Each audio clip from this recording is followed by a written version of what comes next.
internet, any electronic device, or any means at all to get information about the case or the people and places involved. And that rule applies whether you're in the courtroom, you're on a break, you're out to lunch, or you're home overnight. Many of you may have cell phones, tablets, laptops, or other electronic devices with you in the courtroom. While you are here in the courtroom, I'm going to ask that you turn your cell phones off, completely off, and not to vibrate, because it's too much of a distraction when texts come in to not read your texts and respond. And that would mean that you're not completely paying attention to what's going on in the courtroom. You might not hear what another juror has to say or some of the evidence if you're selected as a juror. So that is a rule that comes from our Supreme Court of Florida, and it's to ensure that you're not distracted from the proceedings. If you are selected as a juror and you actually go and deliberate on the case at the conclusion of the evidence, all electronic devices are removed from the jury room. The bailiff collects them all and guards them.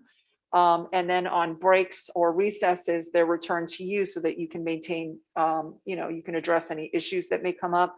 But that's to ensure that there's no communication outside the jury room with anyone else other than the jurors who are in there while you're deliberating. Please do not take photographs, video recordings, or audio recordings of any proceedings or your fellow jurors.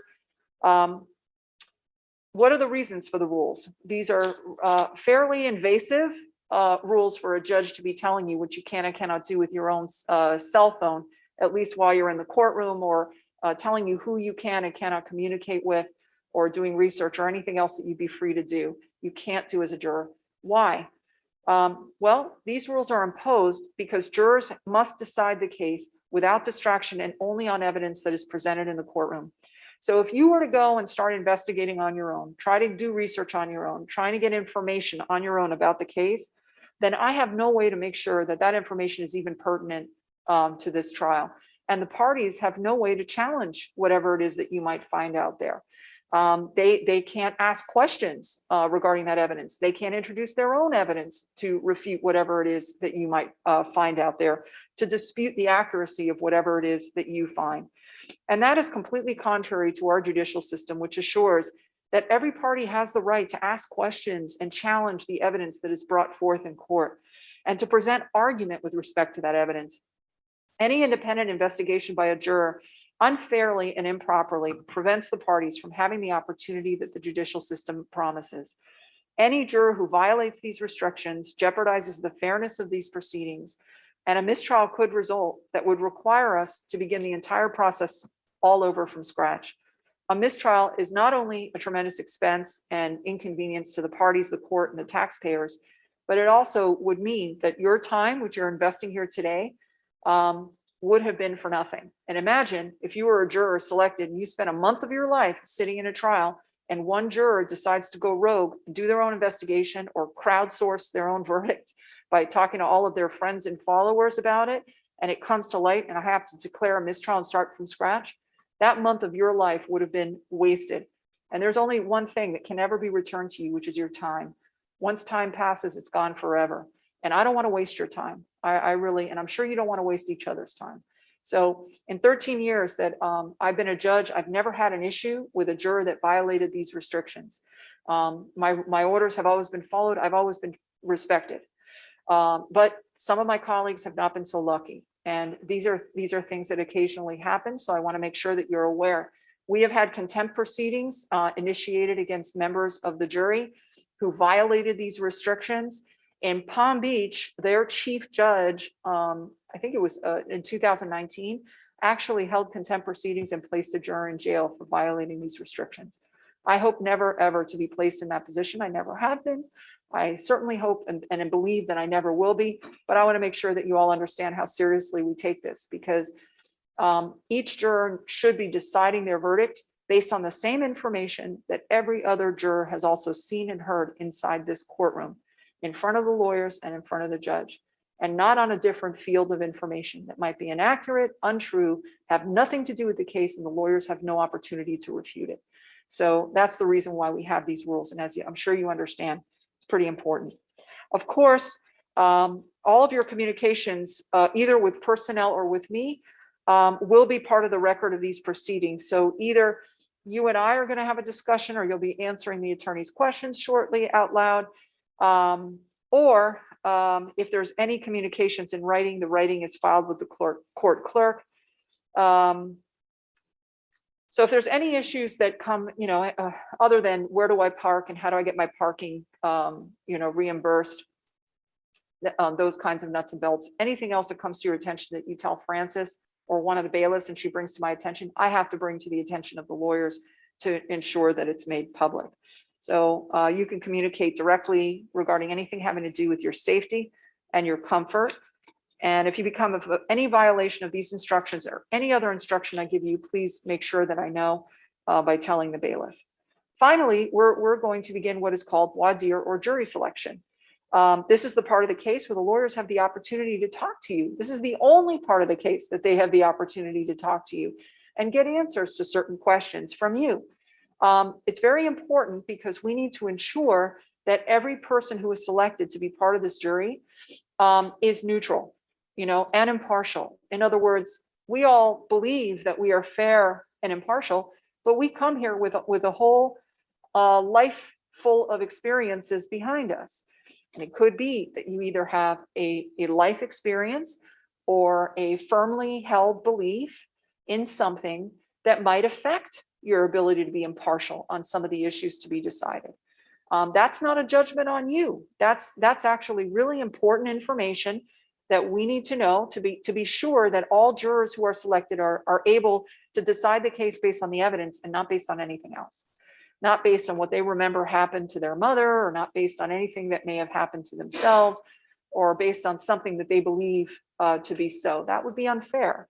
That really wouldn't be right. The parties are both entitled to have jurors that are neutral, just like they're entitled to a judge who is neutral, that has no axe to grind, no thoughts, no predispositions on any of the issues in this case. So the questions are not designed to embarrass you or to make you feel uncomfortable. They really are designed, they're really important to go to the heart of the case to make sure that you can be completely impartial on the issues. So please, don't be shy. Answer the questions that are asked as completely as you can. And again, there are no wrong answers. Nobody's here to embarrass you into making another answer. But we may have some follow-up questions for you to be sure. What are you going to carry with you into that jury room, and what is really not an issue at all that you can set aside and you can be fair and impartial. Okay. So with that, we're going to begin with the plaintiff. Mr. Page is going to have some questions. We'll take a brief break, and then Mr. Bassett will have some questions. Thank you. Yes.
And so understanding that all you know, and then I'm asking the same question.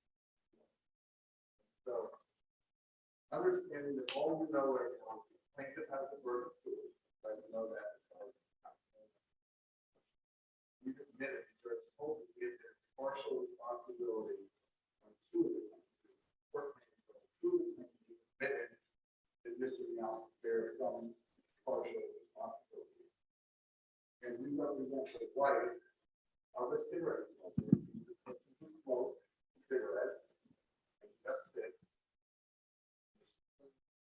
Or you're now, totally civil case, that she's going to be asking for money back for compensation. Right? Proof, partial responsibility she claims. That somebody, a family member, smoked cigarettes, and now she's suing for money. Okay? Based upon that information by show of hands, how many of you have a negative feeling about people who bring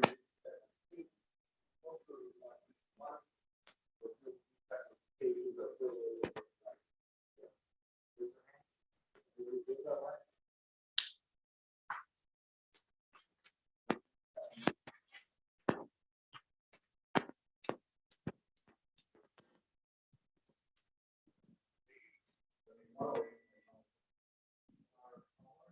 Yes. I'm good. How are you? and so raise your hand, respond to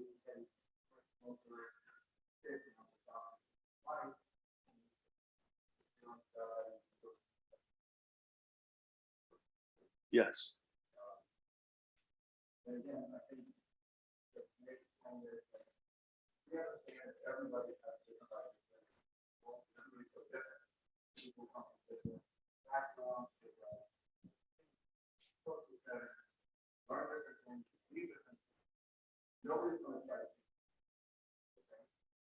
So, if you want to talk about politics, about stories, about so,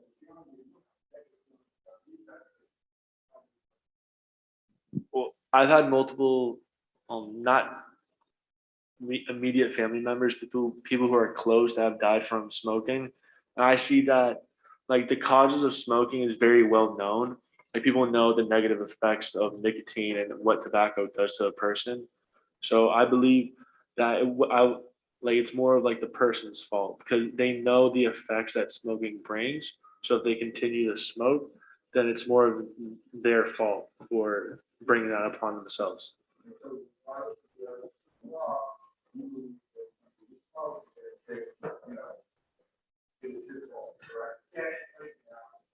Oh, overall, Yes. Yes. And so, again, people have opinions, nobody's trying to change them, but I assume they're responding on feelings that we will be. I wouldn't say strongly set feelings. That's just how I see it now. And we were asking you, like,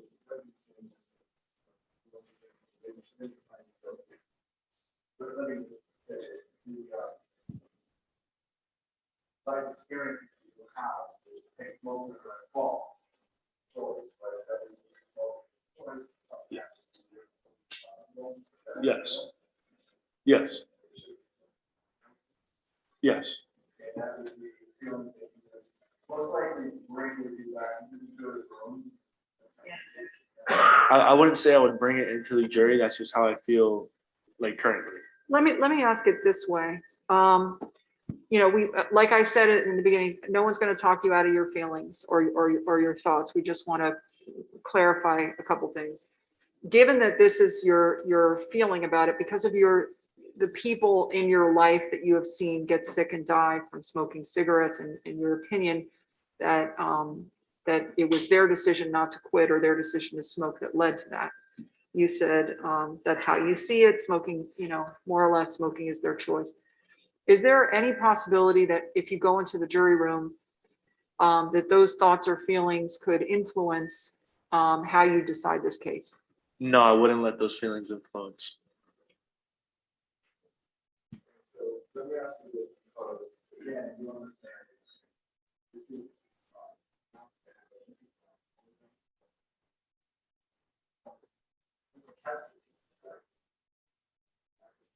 there's all different types of cases, right? Started with the smoker, Yes. Actually, 100% responsible, but I would say that they're more at fault. more, there more responsibility than. Yes. Yes. And so, part of those experiences, knowing that it is my sport, all these effects can take different cases, moral cases, small cases, small cases. Yes. And so I think that's what we know, there's some doubt among the possible, those parents that have many possible, part of that process, but we know everything can be around. Sure, we just do make sure that happens possible. Yes.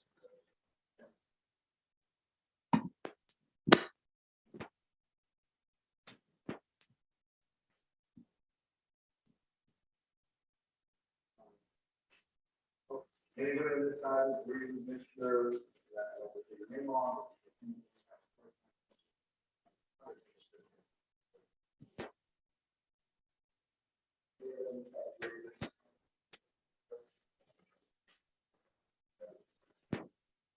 Um,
And on the other side, if you raise your hand, just like.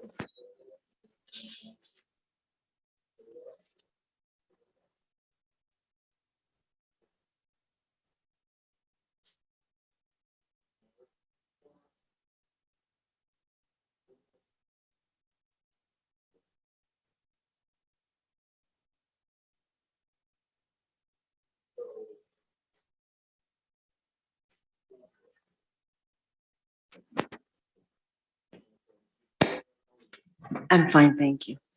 And so, you know, you haven't heard any evidence of this case. No, And you understand I have to burden of proof. And so what are your feelings? Will you be able to set those feelings aside and listen to the evidence? Or do you have such strong feelings that you I have such strong feelings that I will not be impartial.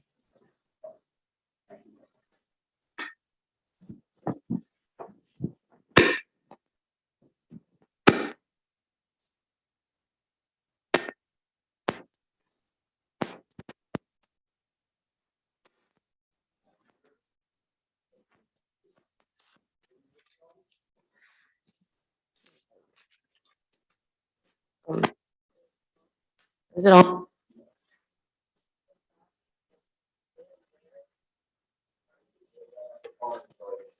Keep something out, I'm sorry. I tried to pick.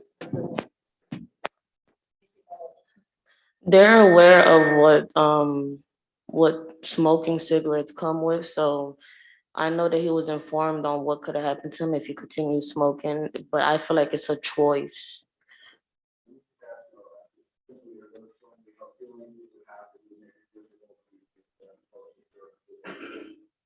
They're not strong feelings, but they're yeah.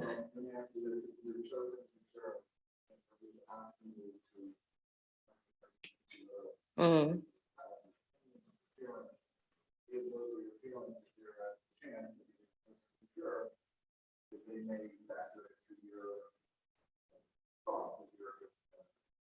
No,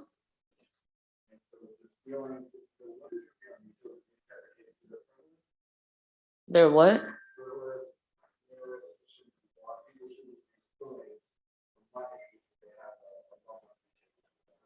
Yes,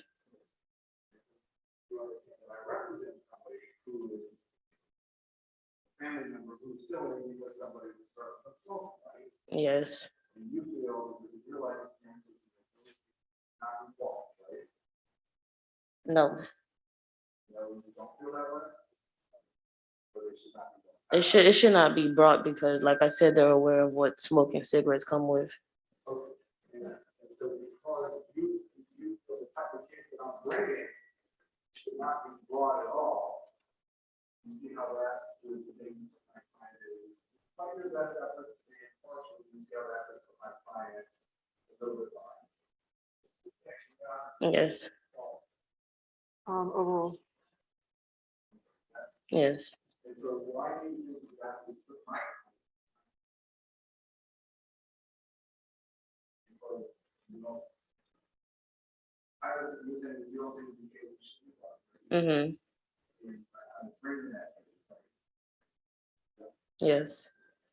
And so, like, this is Congress, it's not the right case for you, like, it's not a bigger case because of Wait, repeat it again. I couldn't hear you. it's tough to the math.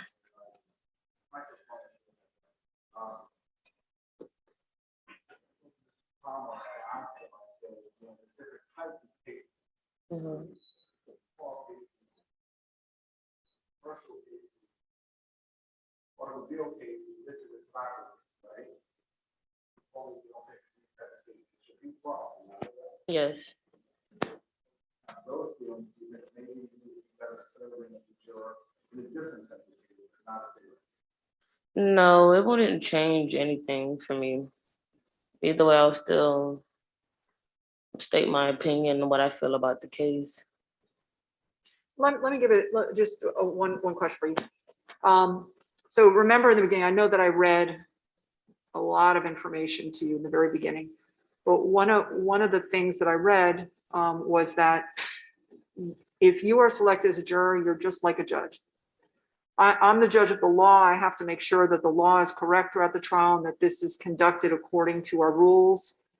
That's my job. If you're selected as a juror, you're the juror of the facts. You're the juror of the evidence. You get to decide what you accept, what you don't, what you believe, what you don't, how much weight that you're going to give to whatever piece of evidence that you hear. I cannot interfere with that. No one can interfere with that. That's your job. But a juror and a judge are the same because we both have to be completely neutral. All of us believe in our hearts, we are committed to believing in our hearts that we are fair people. And that whatever opinions we have, sure, we can set them aside. Some people can, some people can't. But if you're selected as a juror and you say, I already think this is a bad lawsuit, it shouldn't be brought, and I disapprove of this lawsuit, that might influence whether you are deciding the case on the evidence or you're deciding the case because of your opinion. You see what I'm saying? So is there any possibility that if you go into that jury room, you've heard weeks worth of evidence, you're sitting with the other members of the jury, that at the end of the day, you're going to say, you know what,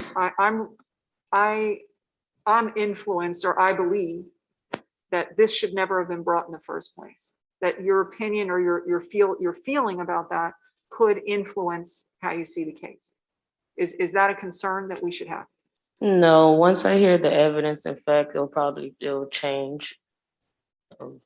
Okay, is there any possibility that it might not? No.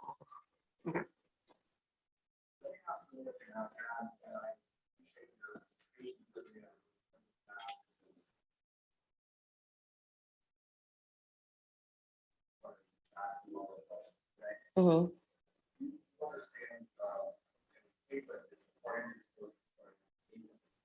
Yes.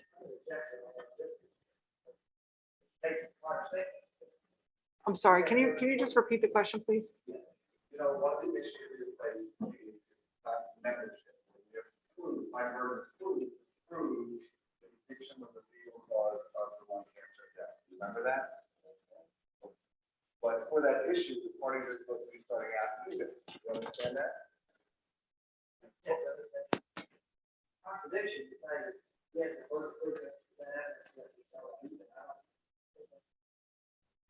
Okay, that's overruled. In other words, a juror should not be predisposed to either find that the plaintiff has met their burden or find that they have not met their burden.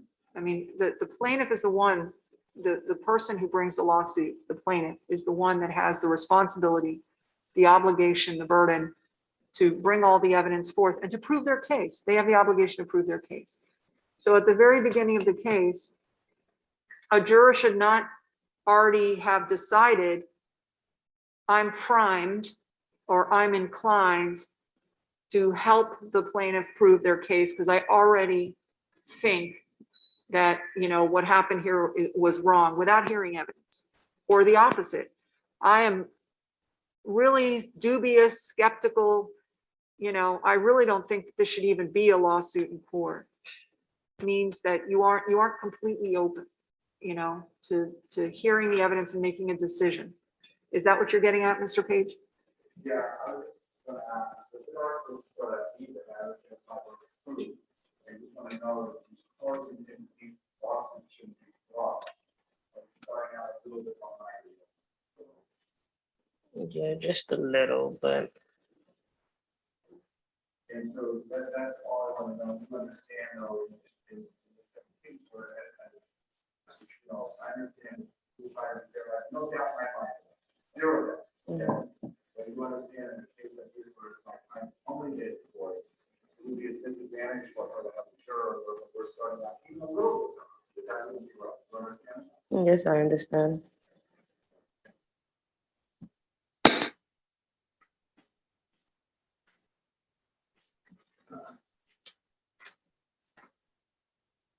Number 104. Or 101. What? Hi, I'm fine. Thank you. To be honest, I would not be fair because I'm a former smoker and I just quit smoking about 5 years ago.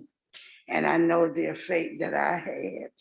And I know some of the symptoms and I did have a warning. And I'm just blessed that I had the ability to stop. So I could not be a fair jury. I could not be fair. There's no way.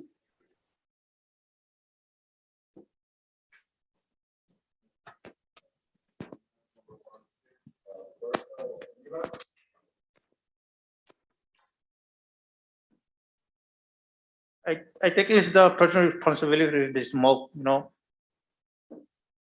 So that's what I think.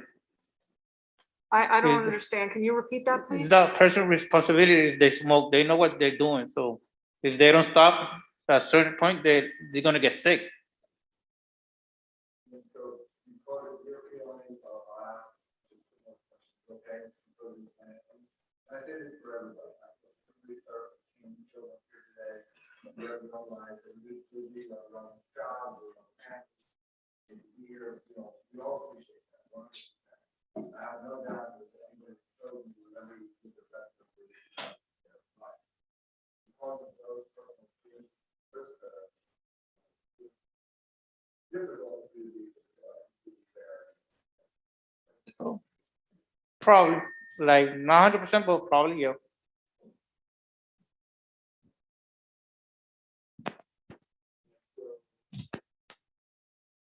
And just so it seems like this, think that even though we're supposed to start out even the problem starting out a little bit behind, we're behind just because of your personal life experience. Yeah.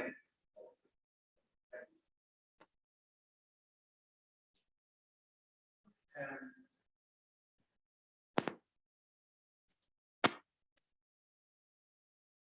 Hello?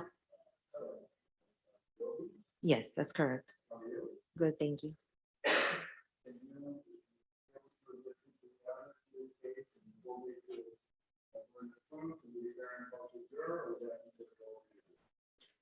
In all honesty, it would be very difficult. I have two personal reasons why.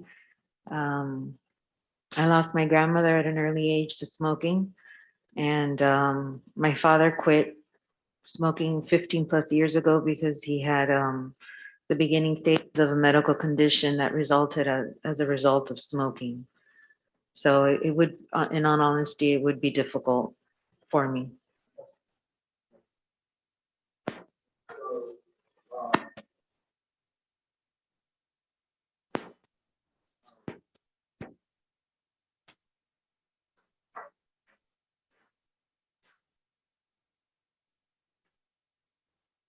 So one of the issues, one of the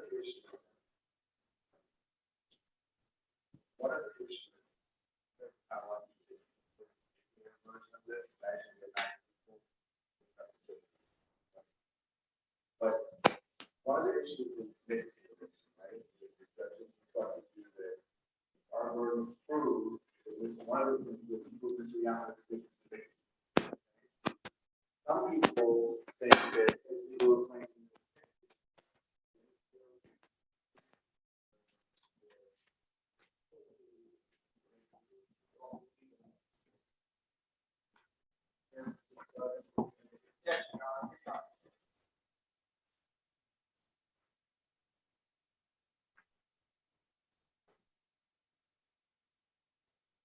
Can you rephrase it?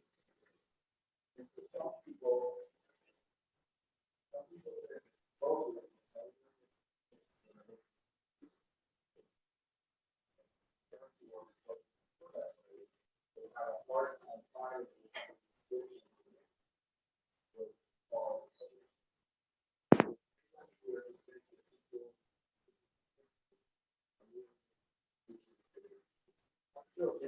It's sustained, yes.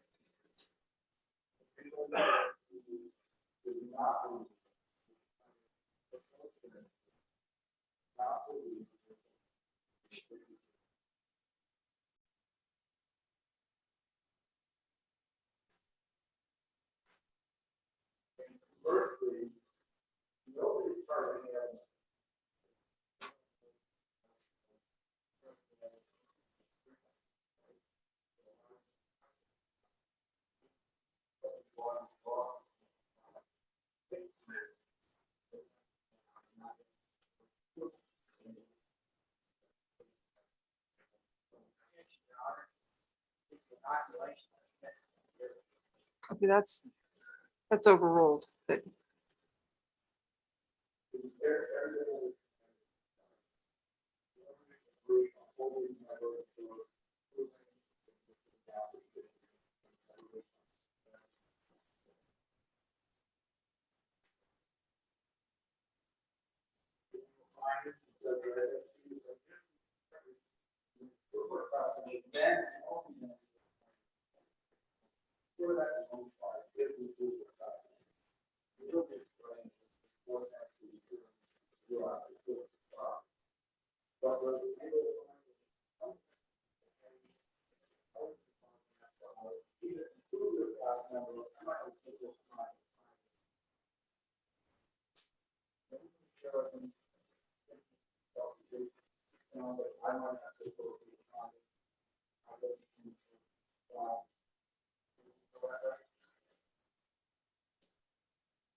was a smoker. Thank you.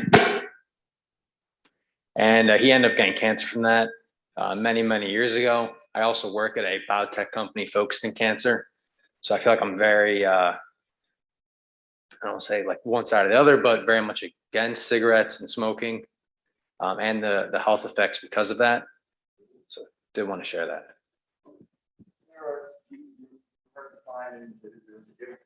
If we're determining the class number, we're going to find it. Cigarette policy, like, bladder cancer, lung cancer, that won't be, if we do it, right? Be able to set aside that information and be able to only by word of proof, class number. Most likely not.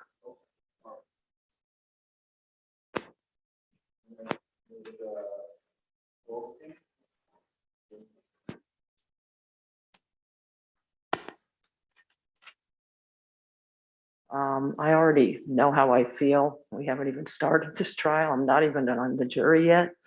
There's too many people in my life who have died of cancer from smoking cigarettes, and so I cannot be partial. Thank you.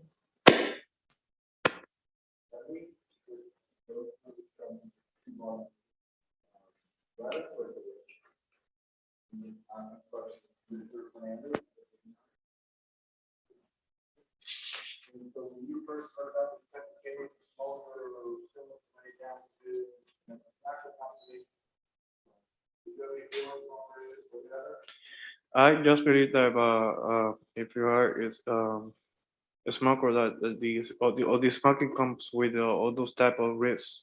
So the person who's taking the risk is his choice to either continue smoking or quitting. Let me ask you, do you feel regardless of the evidence of the law, the smokers are 100% responsible if something happens to them? Yes. That the lawsuit should not be brought? No, really, it shouldn't be brought, but the consumer should be aware of the risk. So, you're feeling so, you do threat, that's how you felt when you first heard about this. That's what my opinion in regards to tobacco and the risk that that it comes with. What about cigarettes? You know, cigarettes are legal products. I know, yeah. As far as diseases, addictive, sell cigarettes for profit. Mhm. And do you have any negative feelings about that? Not a negative feeling, but whoever consume it, he knows the risk. And so, the feelings you have, consumer choice to smoke, right? Yes. And if something happens to you, you smoke, you should be responsible Yeah. and not blame somebody else. Yeah, because the product is legal. It's already legal. So those feelings, or you have those feelings, you know, despite the best efforts, the complaints are starting out a little bit wrong. It might be. That's sustain the point, might those feelings influence your decision in the case? Yeah, it might be. Thank you.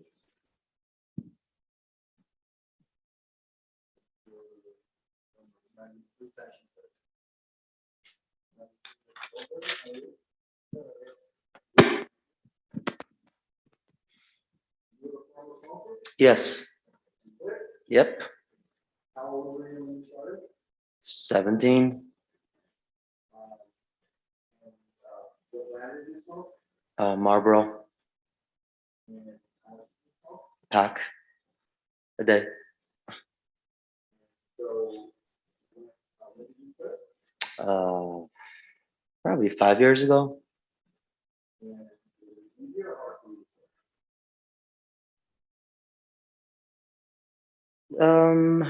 I wouldn't say it was that hard. How many times did you try to quit? 2. And did you ever try to cut down before you try to quit? Have people say, hey, I'm gonna do I don't recall.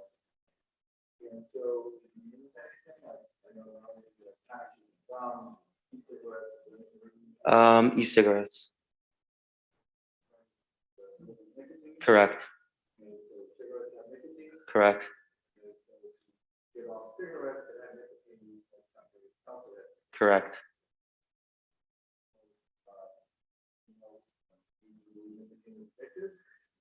Yes, but I was able to just quit pretty easy with e-cigs, and that had nicotine as well.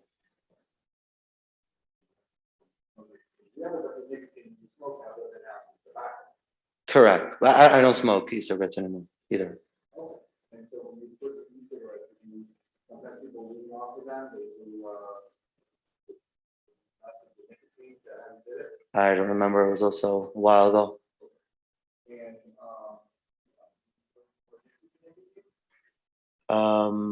At some point, you know anyone else who you believe was addicted to nicotine? yes. You know anybody who else who was able to overcome their addiction? Yes, lots of people. You know anybody who was not able to overcome? Not overcome as in they still smoke or they died. Pardon me? Not anyone as in they still smoke or they died. I mean, I don't know anybody that died from smoking. In my personal life, no.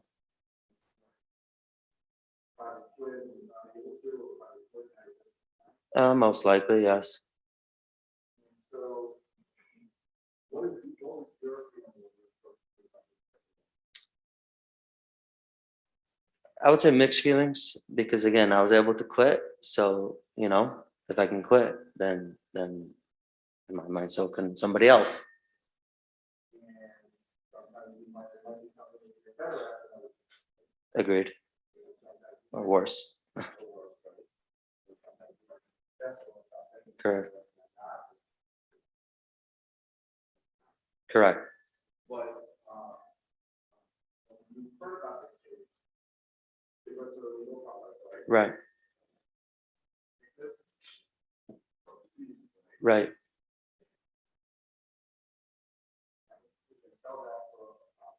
Right.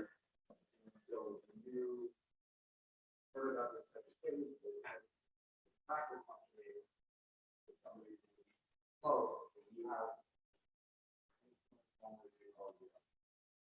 Yeah, more feelings of, okay, they just could have stopped and they didn't have to continue and then blame the cigarette company. So, in that sense, your initial thought was that why was doing it the way Correct. it Correct.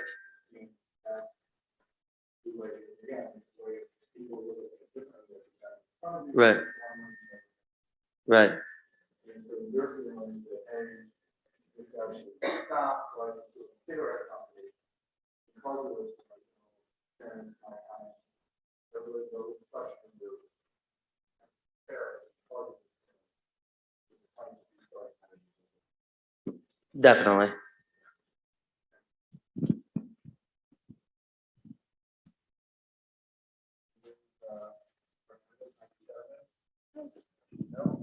Yep. Hi. Good, how are you?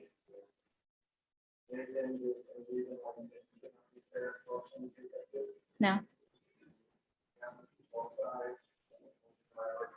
Yeah.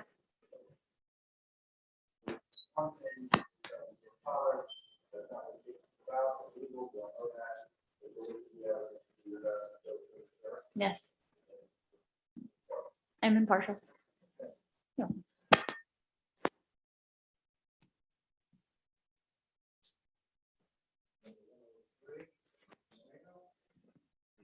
Yes.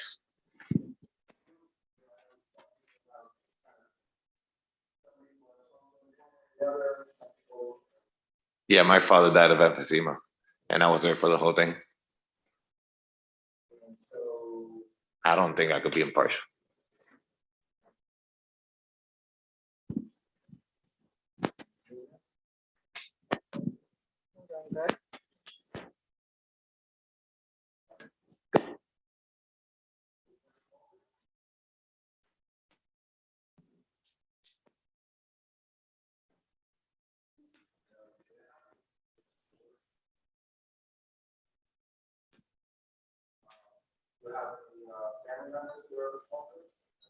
I do. Yeah. Yes.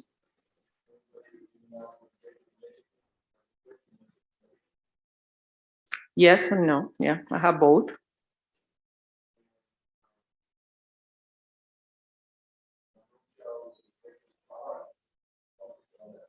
That's correct.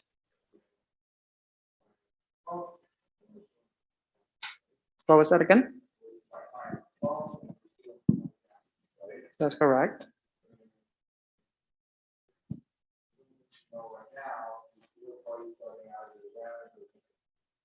I think I'll be able to be impartial.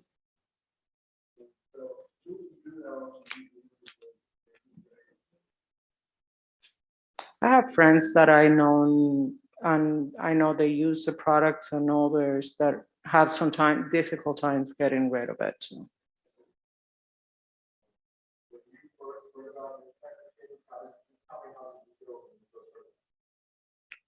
Really, I didn't get to that patient till I got to the end of the questionnaire, and I saw the patient. I was like, okay, well, we'll see what happened. I don't have any bad or good or any opinions to it. I don't know anything about it, and neither about the cases that were on the plaintiff, that other case that you guys mentioned. So. Yeah. Okay.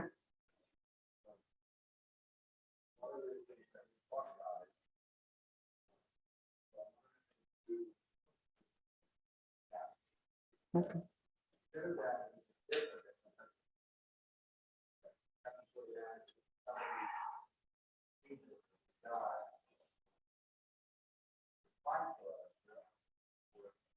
proposed restoration and restore the law provides for compensation. Mhm.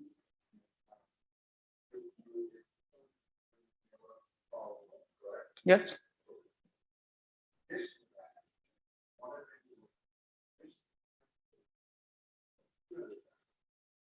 Okay.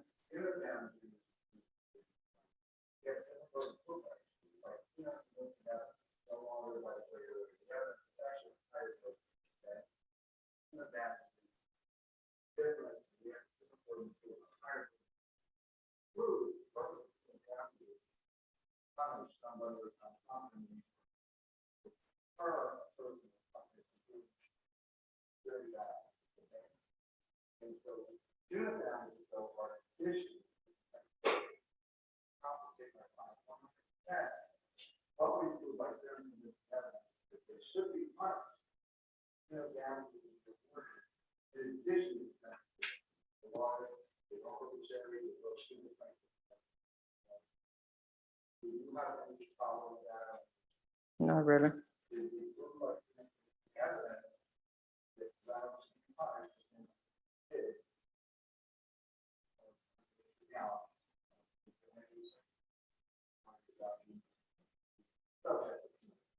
Not really, no. You know what, I don't know that I understand your objection, so we can step outside. Okay.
Jackson Health, yes.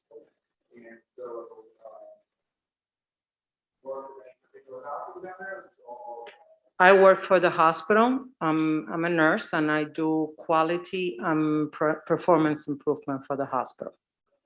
Yeah. What was that again? No, I don't.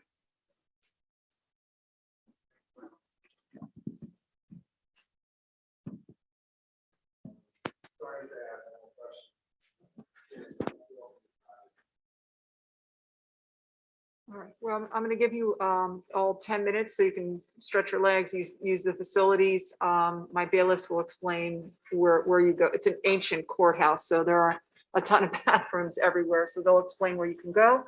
And as soon as everyone is all convened again, then we'll continue with the questioning by the defense.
Maybe you want me to tell you that we think we have left, or you don't have to. You want-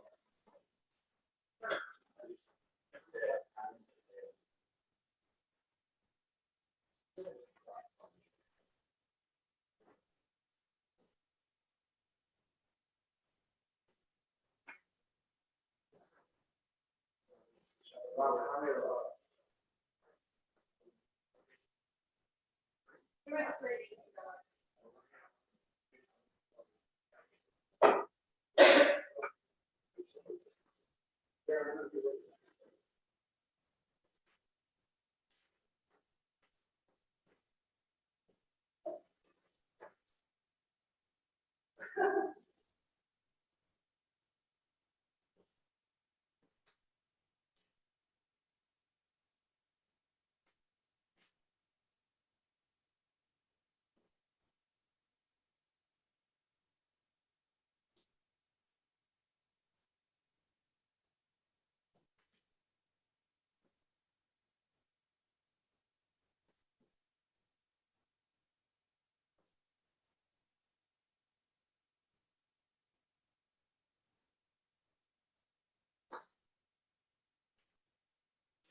I might have one.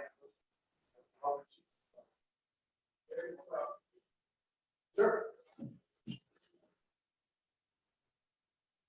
I just don't want you to like.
Testing 1 2, check 1 2, test 1 2, testing. Testing 1 2 2 2. Microphone works. No, this one doesn't. I checked it yesterday. I checked it yesterday all day. Test 1 2 2, check 1 2, testing. Testing 1 2 2, check 1 2, testing 1 2, check 1 2, check 1 2, check 1 2 2, check.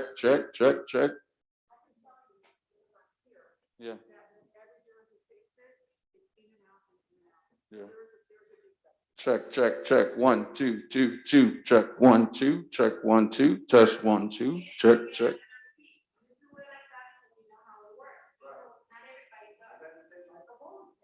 Test 1 2, test 1 2, check 1 2. No. Yeah, no.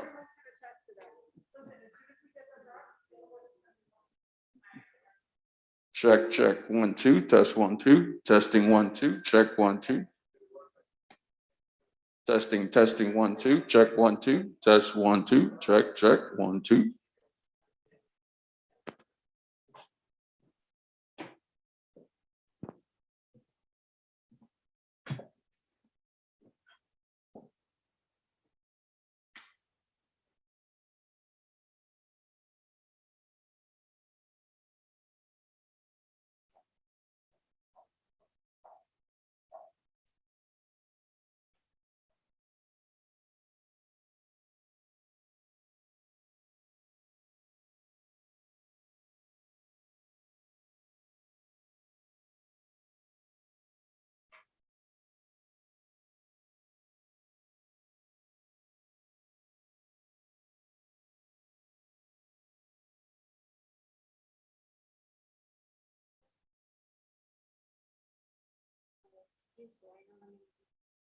Okay, 91, 95, 96, 98, 99, 102, 107, and 109.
I shouldn't share this with you, but I have to.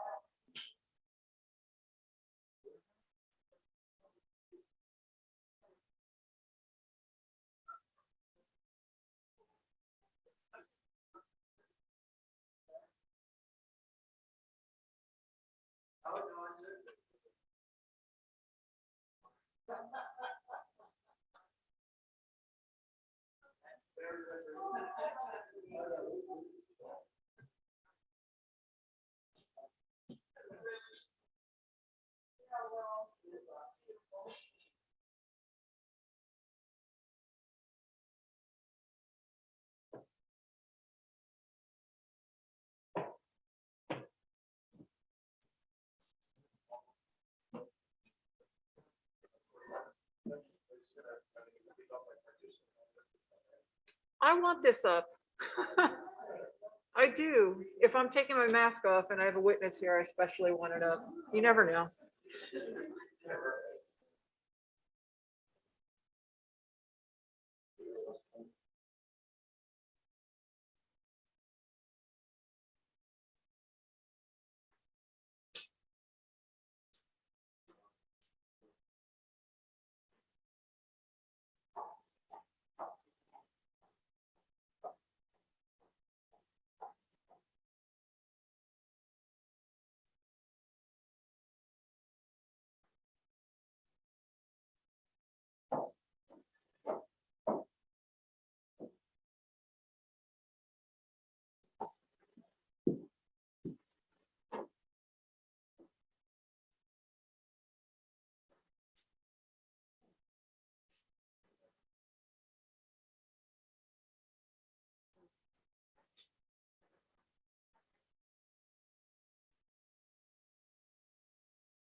Have a seat. And whenever you're ready.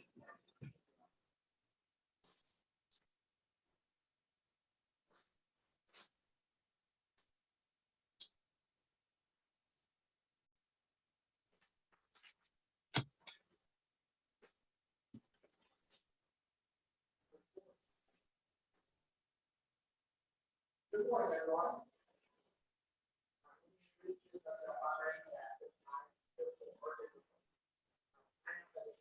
Two questions to ask one first from the state. And this is, while I got questions that need to be expressed, and it's a few of these, it's just a few. Those of you who are very for time. And we will take questions and got quite a bit. Understanding. Your life experience, is what it is to take up this understanding. How do you do the your review of the items in that position? So, what do you want me to send? I don't have, let's quickly go like I don't want to touch a lot of this. And so those, I think that's questions for, what I'm asking. And, people support us. Questions that go, there is no right or wrong. Really only get long answer to the answer don't buy a question that I have to get information. Like it said, you know, this is something very good. More, it might get up like this. You have here to say that me, good process here to get more information about how your life. You're not just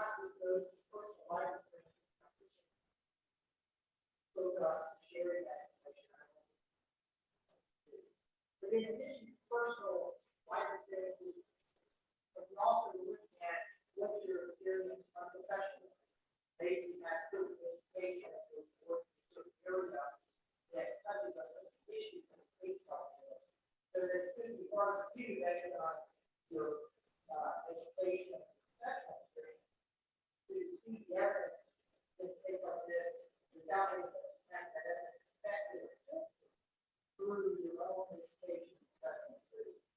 At the end of the day, as Mr. Page said, this is the only time this case is tried.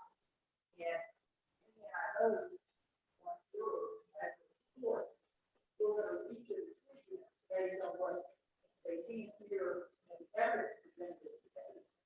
And for the law that the law provides the jury on this case, right? Not the fact that evidence will be a jury interpretation of the law influenced by their personal experiences with their educational professional. So that, I hope that so if you like to look at that, gives you a little bit better idea of why we ask the question we ask, what we're trying to do. All right. So like I said, this is I only have cheap. I feel like I need to do a little bit more from, and then I think I'll be done with my question. So I'm going to start with your 105. Yep.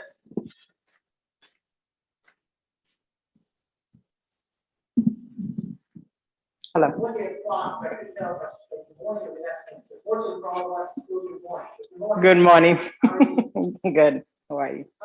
And now I'll tell you, y'all were all very, kind of filling out questionnaires, it's very helpful for me. So I have a few follow-up questions I want to actually answer for the question and the answer you provide on the question. All right? Okay. I know you say touched on this, you work at Jackson, Health System, Memorial Hospital. I work at Jackson North Medical Center, which is part of the Jackson Health System. Yes. And tell me what you do, you put down your following CI analyst, can you give me a little bit more detail of what you do in that area? Okay, I'm a nurse. I'm a registered nurse that works under a quality assurance. Basically, I review medical records. We make sure that we're providing the best care possible to the patients, and also we put forward programs to improve that care. And also, I'm a sepsis coordinator, so I'm in charge of education and a coordination for patients that require sepsis care.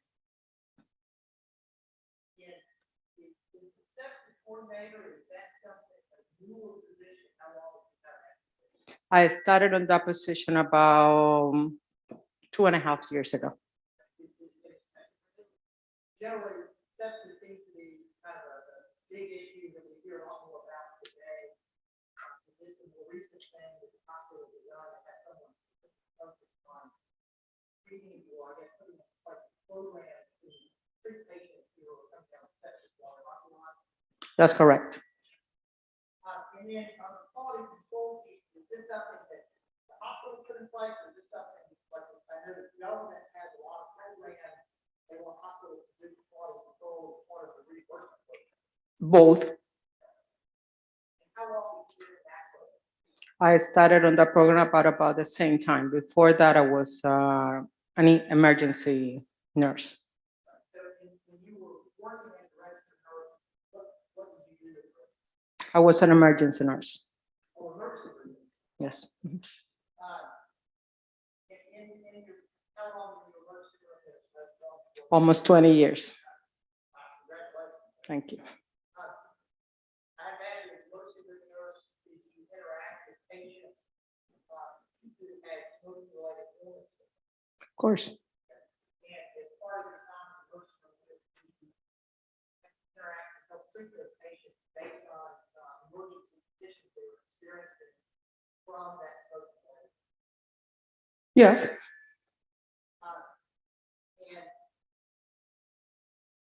obviously, as a registered nurse, you have both on an education level and professional level, a certain level of experience with persons like this. Yeah. That's correct.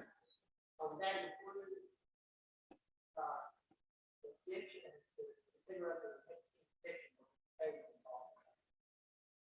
Yes. Mhm.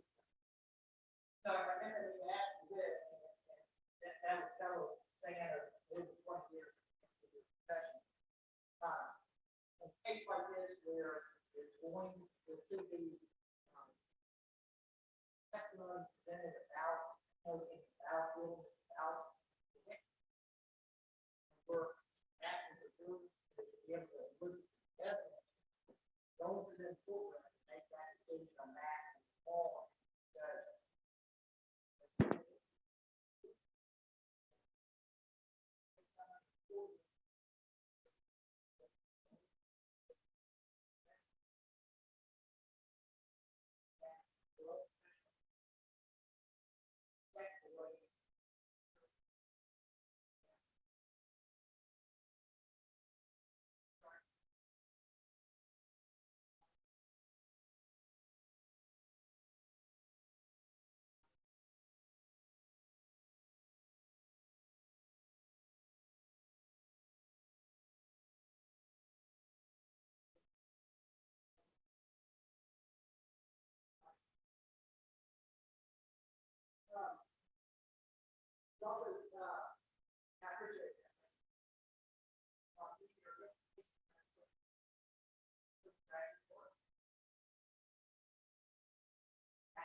No.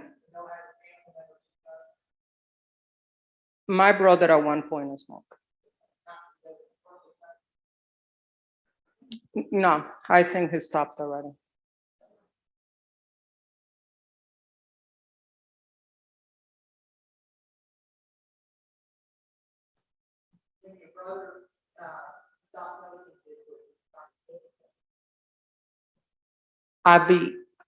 My brother is not here, so it'd be really hard for me to know what his struggles were with the smoking or not. No. No. I never tried. No.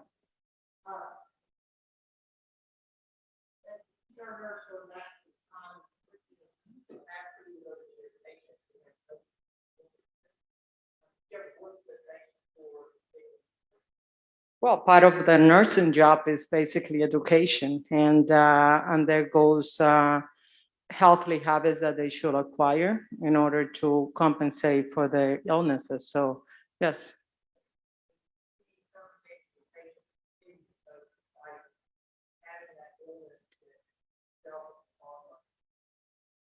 Yes.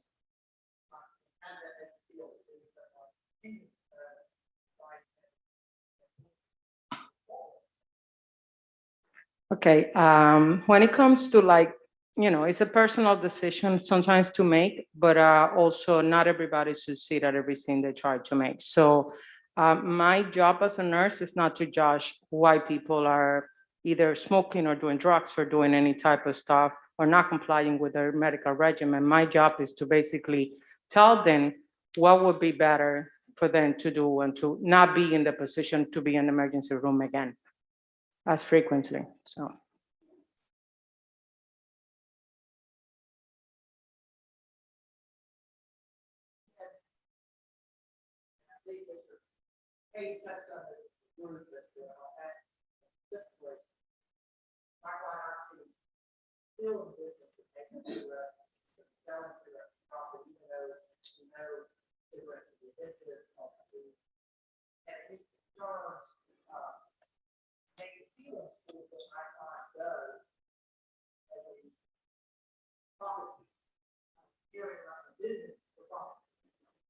Not really. I seen everybody profit the way they, you sell, you have your product, you sell it. And you have the customer that will buy it and the customers that won't.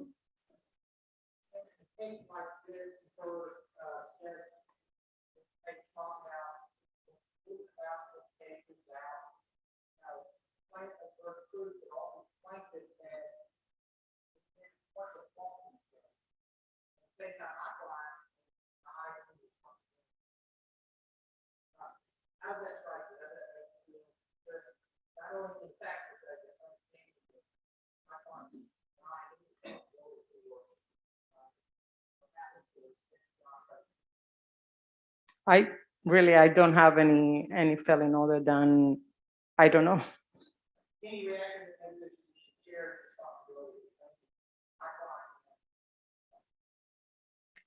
There is always two sides to the stories, and sometimes the fault is one side and the other or both. So I.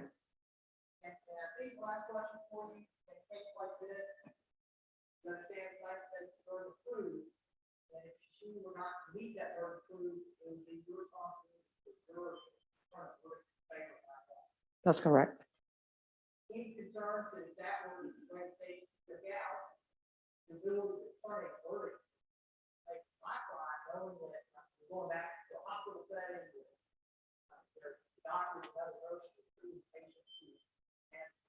No. No. You're welcome.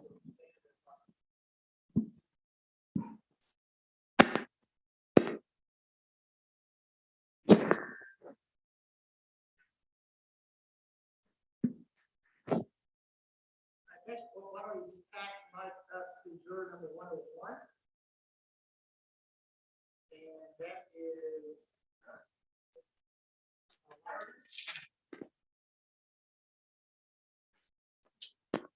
Hello. Oh, I don't know if that's too loud. How are you? I'm good, and you? Good.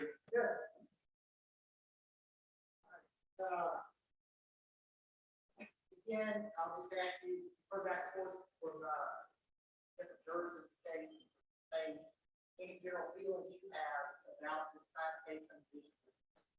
I personally feel like I couldn't be impartial, just because I feel like that is one's decision to continue smoking cigarettes if that's what they're doing. They're buying that product, willingly. It's not something that's forced on them. Addiction is one thing, but I just feel like that's a personal choice. I don't think it's something that, I don't know. I don't think it's something that you're forced on. Now, you understand that you haven't heard specific evidence in this case. Correct. Right? And that plaintiff and the burden of proof coming in forth that they have to present evidence to prove the case. Correct. And if they don't present evidence, they don't meet the burden. Case would be determined in favor of that one. Correct. Right. And I understand they have some kind of feeling come into the case, but are you saying that you couldn't look at evidence to give the plaintiff an opportunity to present the case to meet the burden of proof? To be completely honest, I feel like it will always be something that's on the back of my mind. So I feel like one way or another, I'm still going to feel that way about it. And I feel like it's going to kind of be hard for me to sway that to the other direction, but I just feel like I just don't think it's something that should be brought.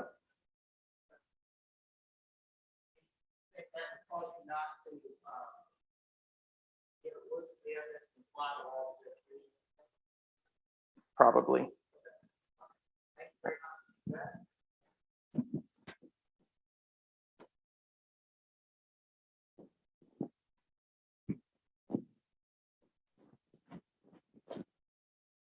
Last is juror number 97, Mr. Hernandez.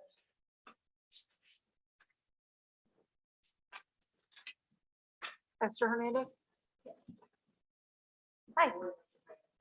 Good morning. So again, I'll hardly know the questions as I've done others, and I'm sat here listening to the third discussion. How do you feel? I'm really impartial. I'm impartial. Yeah. I have two questions. If you don't mind asking for the question. Sure.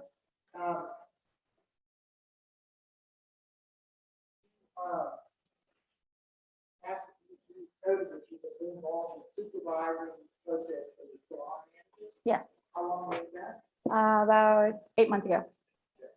And what type of salon was it? Nevada salon, just a hair salon. And how long was it? I was there for about 7 months. Mhm. One that was a few months ago when you were with the district. Right. Office manager is not going to classes. Correct. Everybody's operating under new circumstances. So can you tell me a little bit, as an office manager, you said you work in this area, clerical shipping receiving, in detail about that. I work for a manufacturing company. It's a plastic company, so I basically run the whole show down there. Yeah, thanks. Yeah. But that's pretty much it. So we make plastics for doors and windows. We ship that in and out on a daily basis, and then I have to schedule all that. Everybody tells me during the pandemic, there's been a lot of home improvements. I guess you're very busy. Oh, extremely, extremely. And you enjoy what you're doing now? I do. How did you enjoy your time at the salon? It was fun. It was different. It's two different environments. You feel like what you're doing now is better than what you're doing before? Correct. I've been an administrative for like over 10 years. So for me, office work is way different. Yeah. And you know that you had some college, but tell me what you studied. I did vocational college, medical billing. You work in that field. Actually, I never did. Never made it. It sure did. Yeah. Also know that you are, I think I'm reading this right, a DMCA teacher. No, that was my mom. It asked me, yeah, my mom. Yeah. I don't know. It's a preschool teacher, voluntary preschool teacher. She's a daycare. Mhm.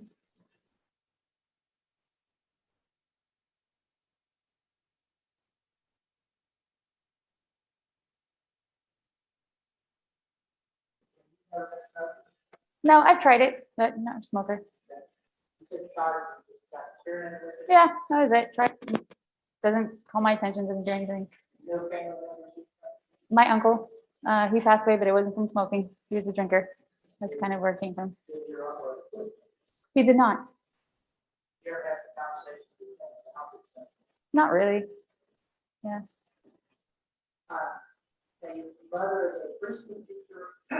Is she involved in teaching of the children now after the use of drugs? No, they're 4 years old. Yeah. Well,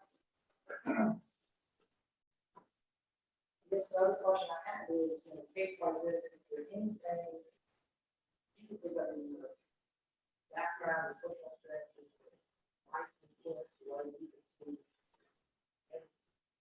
address these issues of cigarette use, lung cancer, death? No, completely impartial. Like the, you understand the final story, or any concern with? I haven't heard the question yet. Let me, well, she already answered that question, so. I'll, I'll ask the question. go ahead, ask the question. Any concern, like that, think that are approved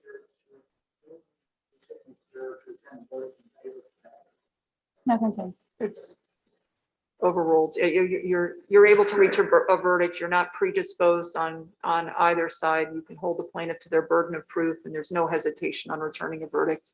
Correct. If they don't. Okay. I guess I should have, and your role as an officer today is to supervise people. Yes. How many people do you supervise? There's 15 of them. 15? Mhm. I think that's going to take a bunch of.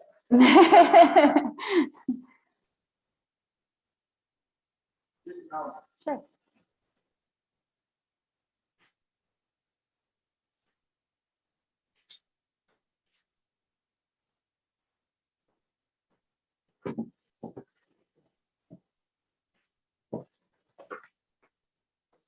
Thank you very much for your time. Thank you. Ladies and gentlemen, I appreciate everybody's patience with me. I don't have any.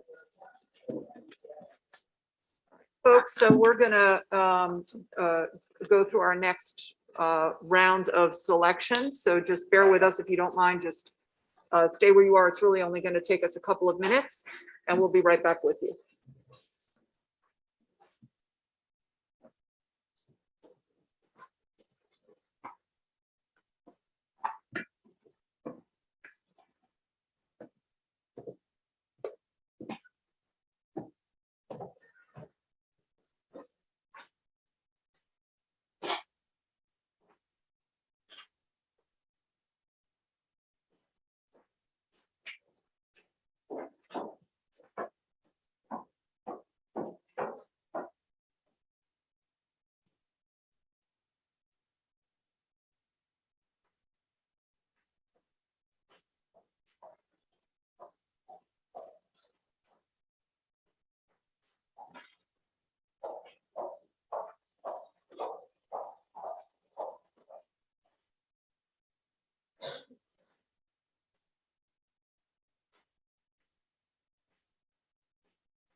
Number 44 was the juror. And what was his name? Ward. Okay. All right. So regarding Mr. Ward, who you wanted to set up, we're going to try to set up a little Zoom with him so that we can at least ask him some or give you the opportunity to ask him some questions regarding what he put in his jury questionnaire. Okay. Meanwhile, y'all take a lunch and I'll see you back here at 1 o'clock.